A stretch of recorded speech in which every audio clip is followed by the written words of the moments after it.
All right, so that's the weapon that was used.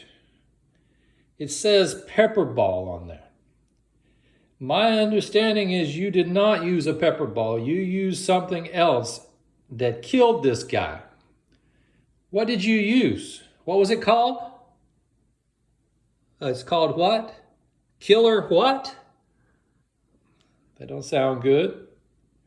Any ammo that you use called killer something instead of pepper ball, that's bad news, man. And also, the amount of power that a pepper ball TCP is supposed to have, from what I see, is about 15 joules. It's supposed to be shooting pepper balls. This also looks nothing like the pepper ball TCP that I see. That barrel, that's not the type of barrel that I saw. So this looks different. Did you make some changes to this TCP to make it lethal?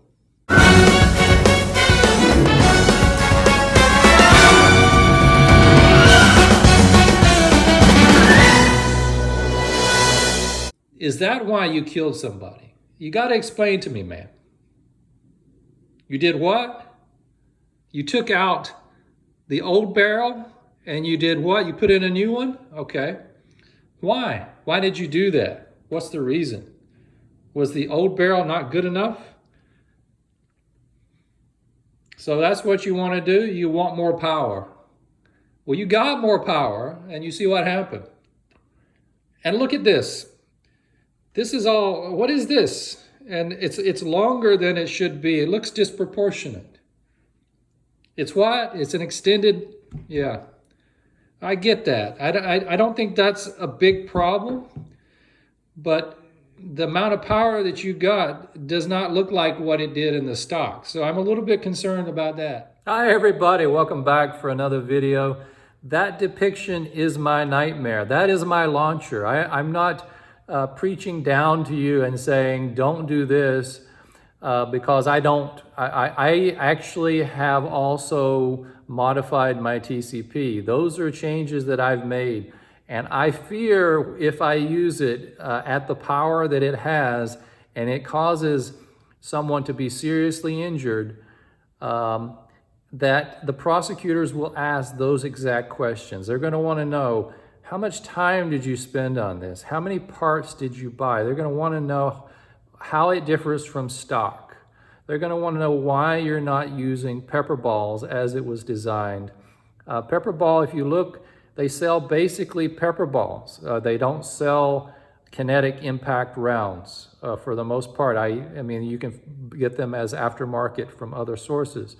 All of the modifications and changes that people conceive that they want to do on their launchers are things that people take a lot of time and a lot of thought, and a lot of times they are for reliability. And I think in this case, if you're ever in that situation, my advice to you is to point out specifically why you did what you did for reliability purposes. I have springs in the regulator that control the trigger and the sear that are more reliable now. And I have a VKS spring, which I think is a little bit better at resetting and more for efficiency and saving air, getting more shots. These are all things that I think I can rationalize that there is a reliability and efficiency advantage, and those are good things. But if you have to explain, well, why you did other changes in order to get more power, then you're on a little bit more of a difficult trajectory that you're going to have to explain, especially if you start going in and increasing the CO2 expansion space. A lot of us recognize that the biggest gains that people see are not from just tinkering with springs and things. Those are more reliability things that you can do, which can be good, and they do have purposes. But longer barrels, for example, in bigger builds like carbines, those you need to justify that. You need to explain why you needed that extra power, because that's real power.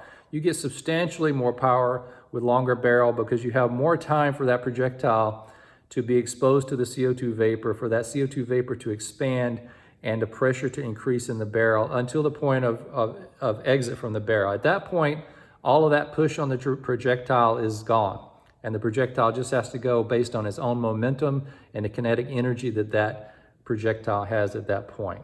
But all of your advantage during that barrel, the residency time in that barrel, the longer you can do that, the better. Or if you use a heavy projectile, that because it's heavier and there's more back pressure, it has a longer residency time in a short barrel, you can get the most joules out of that shot. So people often use heavier balls, longer barrels, or a heavier ball with a shorter barrel. These are ways that you can game the system in order to get the more power.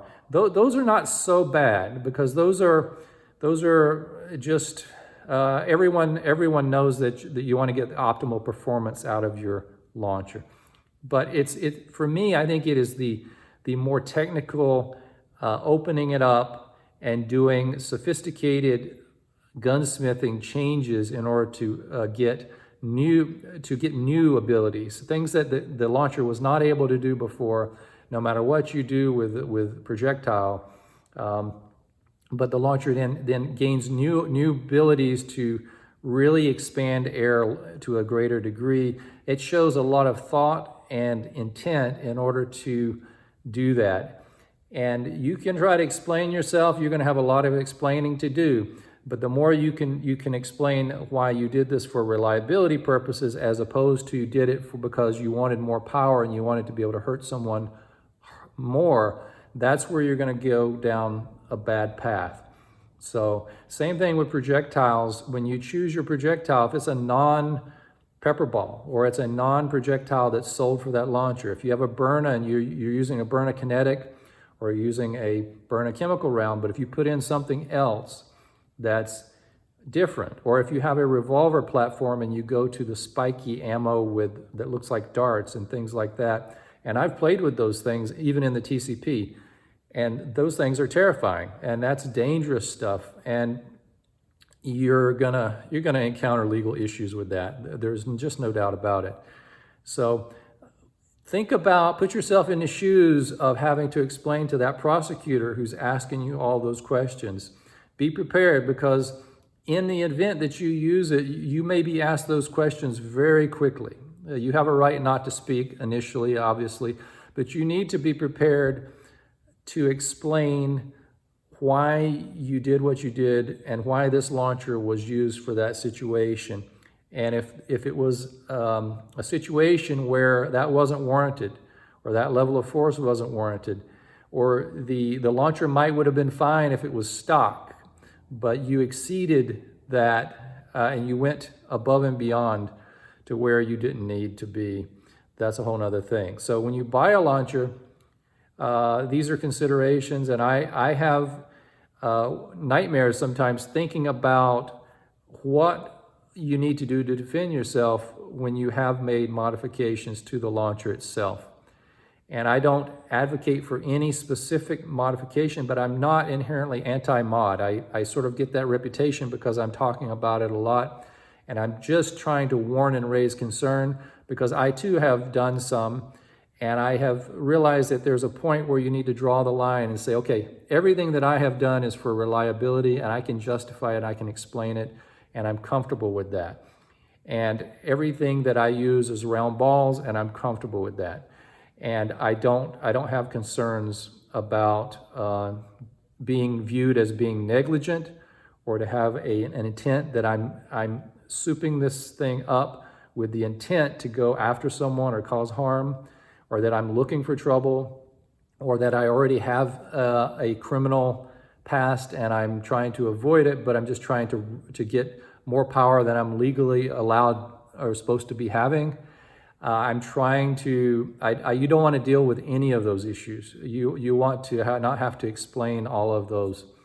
And so there's a lot of chatter in the less lethal community about joules, joule junkies, joule chasing. I use a lot of terms for this mentality, and I don't exactly know where it's headed. I understand it psychologically. I understand why people are all into that.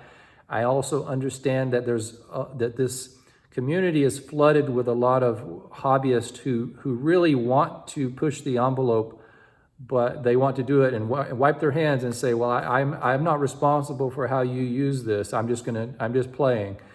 Well, I think that's a little bit irresponsible to try to develop new ways that people can jeopardize their own legal situation.